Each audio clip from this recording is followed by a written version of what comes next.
Hi guys, எல்லோரும் எப்படி இருக்கீங்க? இன்றைக்கி டே 2 OMD டயட்டில் 100 days சேலஞ்ச் பண்ணிகிட்ருக்கோம் இல்லையா. நேற்று வந்து என்னோடய வெயிட் செக் பண்ணி பார்த்தப்போ 77.10 கிராம் இருந்தது. 23 hours ஃபாஸ்டிங் வந்து நேற்று நான் இருந்தேன். இன்றைக்கி மத்தியானம் தான் என்னோடய லஞ்ச் நான் எடுத்துக்கிட்டேன், மீல் எடுத்துக்கிட்டேன். இன்றைக்கி என்னோடய வெயிட் பார்த்திங்கன்னா 75.95. நல்ல ரிசல்ட் 1 டேலே. ஸ்டார்டிங்கில் நமக்கு சரசரன்னு குறையும் OMDயை பொறுத்த வரைக்கும். இன்றைக்கி கொஞ்சம் ஹெவி ஃபுட் தாங்க. இன்றைக்கி கொஞ்சம் பிரியாணி, அப்புறம் 65 கத்திரிக்காய்லாம் செஞ்சுருந்தேன்.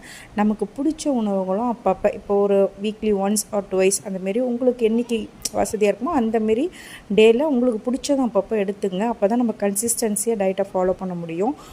இந்த டயட்டை பொறுத்த வரைக்கும் நீங்கள் 1 hour என்ன வேணால் சாப்பிட்டுக்கலாம், ஆனால் அந்த 1 hourக்குள்ளே நீங்கள் சாப்பிட்ணும். 23 hours ஃபாஸ்டிங் இருக்கிறது ரொம்ப ரொம்ப முக்கியம். இந்த 2 பாயிண்ட்ஸ் தான், ஓகேவா? இப்போ வந்து இன்றைக்கி முடிச்சாச்சு லன்ச்சு. இதுக்கப்புறம் நாளைக்கு தான் என்னோடய அடுத்த